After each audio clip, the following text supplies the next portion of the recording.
Today, we're diving into a really powerful and honestly, a kind of counterintuitive idea about love. It's this psychological pattern that explains why, for so many of us, real happiness in a relationship just feels, well, impossible. So let's just get right into it. Right off the bat, that probably feels wrong, doesn't it? I mean, our whole culture is basically built on the idea that love is the ultimate goal. But what if that's one of the biggest myths we've all been sold?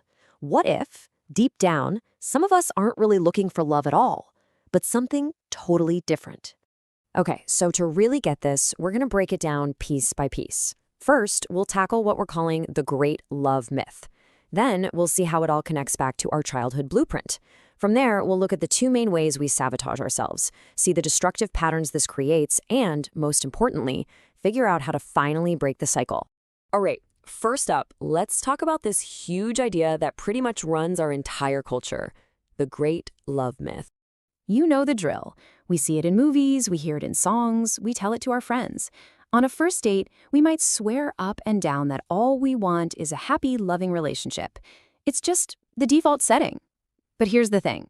That assumption misses a huge piece of the puzzle. And that right there, that's the core of what we're talking about today. What if for some of us, when real love and kindness show up, it doesn't feel like relief, it feels like panic?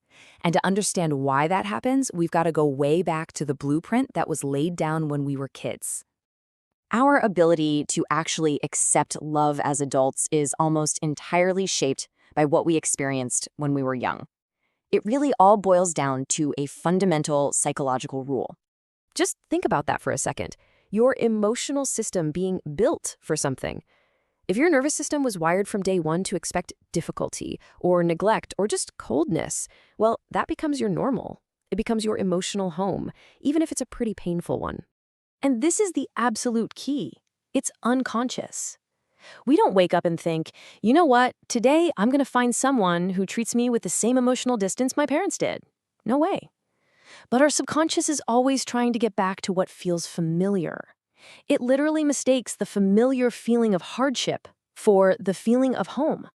So if we're all wired to reject love without even realizing it, how does that actually play out in our relationships? Well, it usually happens in two main ways. It's like a two-pronged strategy for keeping real connection far, far away. So on one hand, you've got the classic chase for the impossible. We go after people who are emotionally unavailable or distant or just totally wrong for us. It's a guaranteed dead end. But then there's the other side. And honestly, this one is way more confusing. And that's rejecting the possible. This is when we push away a genuinely good, kind person because they're good and kind. Their warmth feels weird, it feels foreign, and so it feels like a threat. And oh boy, do we get creative with the excuses. Our brains will come up with this whole list of reasons why this perfectly nice person is actually a monster in disguise. And we 100% believe these things, that they're too nice or controlling, anything to justify ending the relationship and getting back to that familiar, comfortable state of being alone. Now, the scary part is, this isn't just a one-time mistake. It's a deep, repetitive pattern, a cycle that can literally define a person's entire romantic life for decades without them ever knowing what's really going on. I mean, just look at this timeline. It shows just how long this can drag on. The partners change, the excuses might change a little, but the outcome, it's always the same. It can take so much pain, so much repetition before a person finally starts to wonder, hey, maybe I'm the common denominator in all these failed relationships? 19. Just let that number sink in. Imagine going through 19 relationships, 19 heartbreaks, before the real issue even starts to bubble to the surface. And that number's not an exaggeration. It's just to show the profound, blind repetition this pattern creates. And that's the real tragedy here, right? We think we're so advanced, but when it comes to our emotional lives, we just keep reacting these same painful stories, generation after generation. Right now, all over the world, people are making these exact same choices, completely mistaking their trauma for their intuition. But, and this is a big but, it does not have to be this way. The source material is really clear.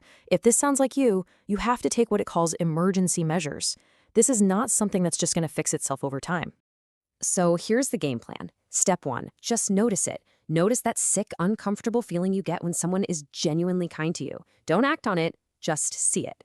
Step 2, dare to question it. Just for a second, pretend that feeling is wrong, that it's an echo of an old injury, not a true guide. 3, you have to consciously resist the urge to blow things up. And finally, and this one is so important, get some help. This pattern runs deep, and a professional can give you the tools you need to finally break free. This right here, this is such a powerful idea. That awful, gut-wrenching feeling that's screaming at you to run away from a good person, it might not be a red flag about them. It might actually be an alarm bell from your own past, a signal from your own nervous system that it's finally time to heal. So I guess that's the question to leave you with. It's a really profound one when you think about it. Because once you understand this pattern, you realize the choice isn't just between different partners. The real choice might be between the familiar misery your system knows and the unfamiliar happiness you actually deserve.